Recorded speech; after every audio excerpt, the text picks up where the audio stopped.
He mocked the wrong person. And the worst part wasn't what happened to him. It was realizing he deserved it. There was a man named Daniel Carter who believed one thing above all else. If you weren't strong, you were nothing. And in Daniel's mind, strength meant dominance. He worked at a mid-sized consulting firm downtown. Open office. Glass meeting rooms. The kind of place where appearance mattered almost as much as performance. Daniel understood appearances. Sharp suits.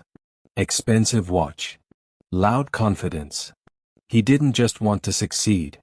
He wanted to be seen succeeding. And then there was Victor. Victor Hale joined the company quietly. No big introduction. No grand announcement. Just a new desk near the back corner. Victor dressed simply. Neutral suits. Same brown shoes every day. Old leather briefcase. He spoke softly. Kept conversations short. Ate lunch alone. To most people, Victor was invisible. To Daniel, he was an opportunity. It started small. A comment here. A joke there. Careful, Victor.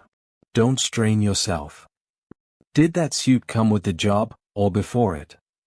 A few coworkers laughed. Not loudly. Not proudly.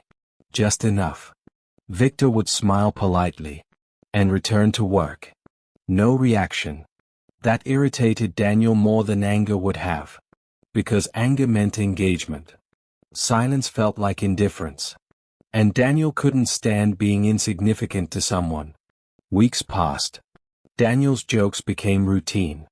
People began expecting them. Whenever meetings got tense, Daniel would break it with sarcasm, usually at Victor's expense. And strangely, no one stopped him. Why would they? Daniel was productive. Charismatic. Connected. Victor was quiet. But what Daniel didn't notice was something subtle. While he was talking, Victor was watching. While Daniel networked loudly, Victor stayed late. While Daniel made impressions, Victor made observations. One afternoon, the team was assigned a high-stakes project. A major client. Millions in potential revenue. Daniel immediately positioned himself as leader. He delegated aggressively. Spoke confidently in presentations. Took control. Victor was assigned back-end analysis. Data review. Risk assessment. Quiet work. Daniel barely acknowledged him. In meetings, if Victor tried to speak, Daniel would cut in. Let's keep it simple. We don't need to overthink it. The client liked Daniel's energy. Or so he thought. 3 months into the project, cracks began to show. Forecast numbers weren't aligning. Certain risk factors hadn't been addressed. Victor had flagged them early. Sent emails. Detailed reports. Daniel dismissed them. It's fine. We don't need pessimism right now. The presentation to finalize the deal was scheduled for Friday. Thursday night, at 9:47 p.m., Victor sent one final email. Subject line. Urgent, liability exposure risk. Daniel saw it. Ignored it. The next morning, the boardroom was packed. Client executives. Senior leadership. The company's regional director. Daniel delivered confidently. Slides polished. Voice steady. Then came questions. Specific ones. About long-term liability exposure. Daniel hesitated. Shifted blame toward data teams. The regional director turned toward Victor. Victor, you worked on the risk models. What's your assessment? The room grew still. Victor stood calmly. Adjusted his glasses. And spoke clearly. There is a 38% probability of contractual breach within 18 months under current projections. Murmurs. He continued. Documentation of this was submitted on 3 separate occasions. Silence. Daniel felt heat rise in his chest. The client's lead executive leaned back. Why wasn't this addressed? No one answered.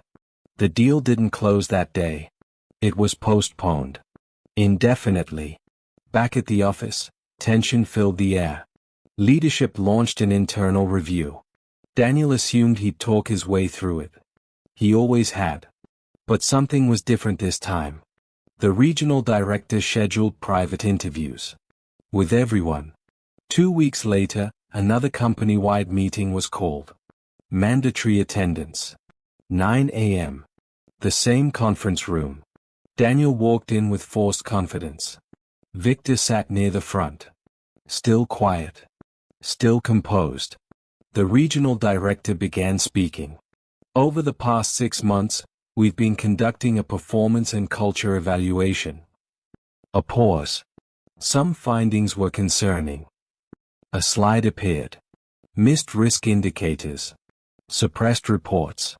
Communication breakdown. Names weren't listed. But everyone knew. Then the director said something unexpected. I'd like to formally introduce someone.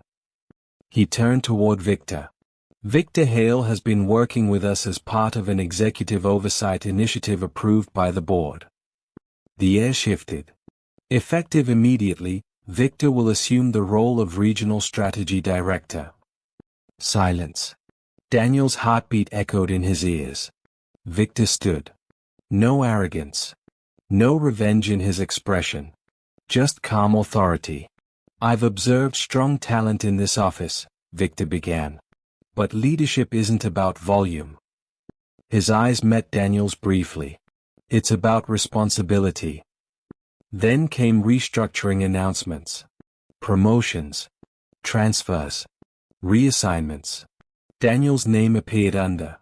Performance probation, leadership conduct review. The meeting ended. People avoided eye contact. Daniel stayed seated. For the first time in years, he felt small. Not because of the demotion. But because he understood something. Victor had never been weak. He had been patient. Weeks passed. Daniel noticed something unsettling. No one defended him. No one said the review was unfair. Because when he'd mocked Victor, they laughed. But they never agreed. And when power shifted, so did alignment. Daniel's inbox felt quieter. Invitations slowed. Conversations hushed when he approached. The confidence he once weaponized now felt hollow. One evening, long after most employees had left, Daniel saw Victor in his new office. The door was open. Daniel hesitated. Then knocked. Victor looked up. Yes? Daniel stepped inside. There were no cameras. No audience. No laughter. I owe you an apology, Daniel said. Victor didn't respond immediately. Daniel continued. I thought you were weak. Victor folded his hands. And now? Daniel swallowed. I think I was. Silence lingered. Then Victor said something Daniel would never forget. People reveal their character when they think no one important is watching. A pause. You revealed yours very clearly. There was no cruelty in his tone. Just truth. Daniel nodded slowly. I understand. And for once. He meant it. Over the next year, Daniel changed. Not loudly. Not dramatically. Quietly. He stopped interrupting. Started listening. Helped without announcing it. Took responsibility without shifting blame. It wasn't immediate. Trust never is. But slowly, something returned. Not fear. Respect. And one afternoon, nearly a year later, Victor called him in. There's an opening for project lead, Victor said. I'm recommending you. Daniel blinked. Why? Victor answered calmly. Because growth matters more than mistakes. Daniel left that office understanding something he hadn't before. Strength isn't humiliation. It isn't volume. It isn't dominance. Real strength is control. Control over ego. Over reaction. Over power. He had mocked the wrong person. But the greater lesson was this. You never really know who's watching. And character always outlives confidence. Respect costs nothing. But disrespect can cost everything.